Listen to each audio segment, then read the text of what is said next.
achọrọ m ka ị gee ntị ka ị nụ from onye a na-akpọ Obi Adada na Ọkịja. Gee ntị ka ị nụ ihe okwu maka Okongwu Dibia. Tiri nsọ nwata adị eze nsọ ọ nwere nsọ omenala ọgba nnụnụ na kụjekwa na nke aja ya na ndụ banye n'anya isi na-aba na-atụ isi Chineke na ana mere nwa ebere tupu na ndị Ishi mere nwa ebere ọ tọọ ntọ mana o jiri aka o ji na ọma ntọ ntọ ọma nka nka ọma nche isi awọ ihe a na-achụ bụ ego onye nwa amadi ya na-achụ gosi ya vidiyo jee n'ọba eze anọ Ọkịja sendịrị vidiyo ya bụ Okongwu Dibia bụ onye ori eri mgbe gara aga n'ọnwa na one ma one gara aga ka Okongwu Dibia gbagbuturu Ọkịja si na ọgbara ya egbe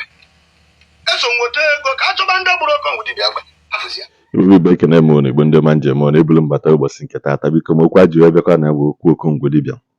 biko ịma na asị ụkwụ na-aga warawara na ya na-aga warawara na-esokwa ya ọ nwe nwanne anyị nwoke anụ nwoke unu afụka vidiyo ebe nwoke dibịa si na Okongwu Dibia na-abịa analighị ego emecha ha ọbara kata abanye agbafuwe ma mgbe o jejesi na-agbalị ya egbe na egbe adịghị eshi ya na ha mekwa jesi nwoke dibịa na-agbalị egbe dị ma nweta n'ego ka eme investigeshon wee n'ebe agbara Okongwu Dibia egbe Okongwu Dibia na-achịatazi ya n'azụ wee si ya n'o mere atin ka o wee nweta followers online akwakwa unu n'afọ ka Chukwu si abọ ndị mmadụ ike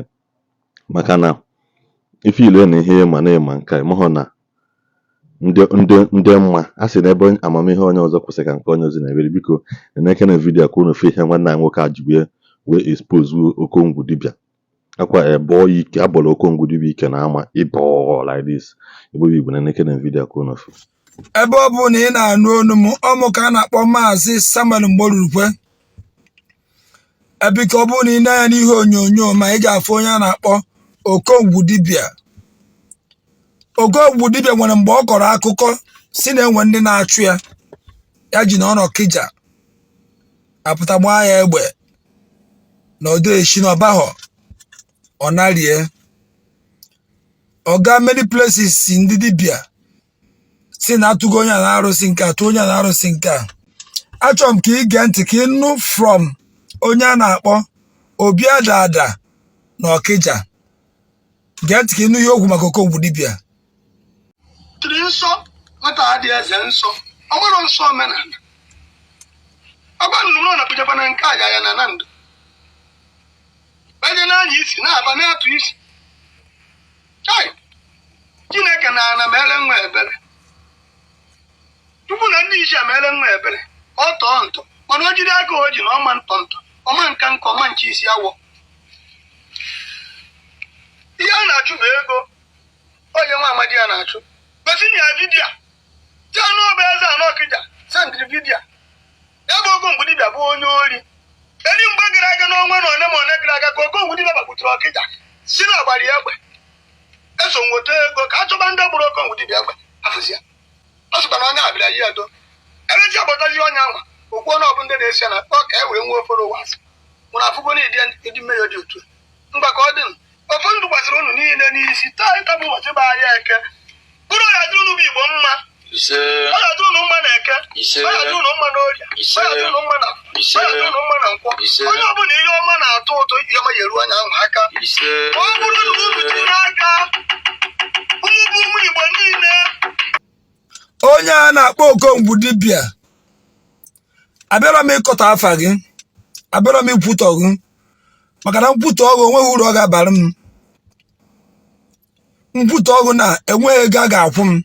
mana ihe mere ịgwa ndị mmadụ bụ eziokwu. Anụkwara m mgbe ị kọrọ akụkọ ị na-echi agbara nze midia warning amarụgwụ m onye na-akpọ agbara nze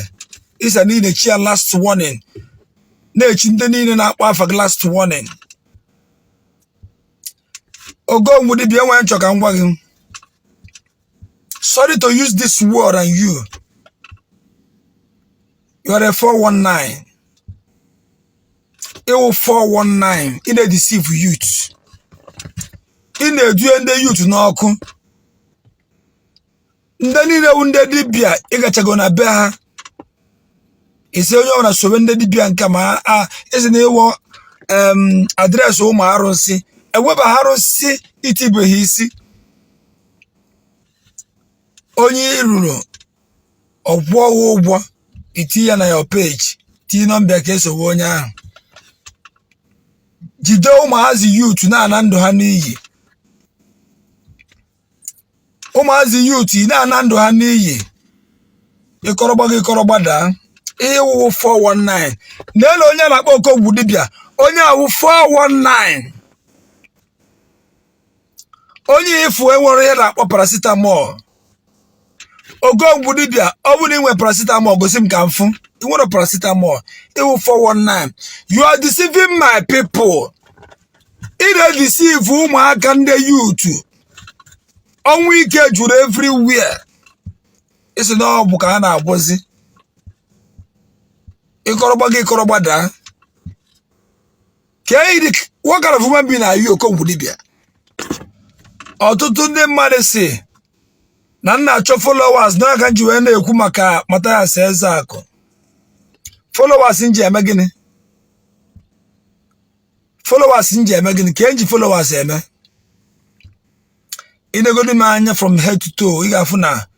ana m eri nri 3 times a day ọ moto ka m chọrọ ike kwara moto ka m nọ n'ime ya ihe a deke followers ga-emere m enweghị ji followers eme kama achọrọ m ka m gwa ndị mmadụ so that achọrọ m ka ịnụ ya before ị gaba tiwe aka n'ọkụ asụrọkwa nge esoro Okongwu Dibia ịdị free iso mana achọrọ ka m gwa gị na Okongwu Dibia 419 pure 419 na-edu ihe ụmụazị n'ọkụ ị na-agagharị from arụsị nke to arụsị nke from dibia nke to dibia nke ị na-akwụgharị inwe aka ọrụ most of your people na-arụ dibia nwere chamber iwe ogwu chamber ụtụtụ efe ya gị ya na-akwụgharị na-eme ndị mmadụ introduce na your page ị na-enye last warning na Enugu na-enye last warning isi na ihe eji egbuwa agbara nzi isi echere m na ị nwere ọgwụ onye ga-eji gbuwa ya isi ọ iwere ọgwụ a ife agbara nze ada nwụọ ama na ị nwere ọgwụ ihe a unu na-eme n'ala Igbo ọmụ ka a na-akpọ Maazị Samuel Mgborurukwe aka Prophet 7-star General Igwe Samkaz apụtago m immune expose ma pastor so ma prophet o ma Mathias Ezeaku ma ndị dibia o otu unu ha were deceive ndị mmadụ otu unu ha wuru fake unu na-achọwa akpa unu ego ga-abụ na akpa abịago m immune expose onye na-ena ya bụ Okongwu Dibia ise 419 onye ejiri paracetamol ọ ga-edu igu na nini early grave ebe ọ ga-edu igu hapụrụ onye a nwere ihe ọchị nchọ ndị mmegbuto na-eje kwutọ ọnụ president of Nigeria governors chọrọ ikwutọ were Okongwu Dibia na Okongwu Dibia mmekwutọ hapụrụ onye a na onye nwere ihe ọchị Igbo ndị ma njem eji m n'aka unu na-eche anya vidiyo biko tinyere na ya aka gbasapụ vidiyo tinyere na ya aka drọpụ ya kọment biko gbekwa notifikeshọn ka ị na-enweta notifikeshọn mgbe ọbụla anyị tinye vidiyo ọfụ maka na ihe anyị nọziri isi bụ woto maka na unu jigo asị wee na-achịrị na-aga mana anyị nwewerekwa n'eziokwu chere na-abata nke anyị onye ọbụla mee ya anyị tinye ebe a gosikwa ụwa ihe ha na-eme maka na ha fili na ha amachaghị ihe niile dị n'ụwa mana ka ịma nke a ịma ha ọzọ ka anyị nwere mgbe ọzọ